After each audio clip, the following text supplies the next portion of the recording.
Good morning, ladies and gentlemen. Back in Sea Spray Services in Angola. Fixing this one here for myself to go fishing, and then I'm building that one there.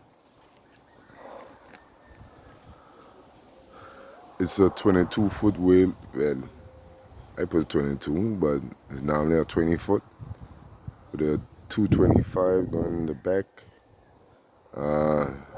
Upgraded a little more. Hope to see you in the water. Hoping everybody could see me in the water. And hoping I could see you who watching this video from Angola in the water too. Yeah, nice. Nice size.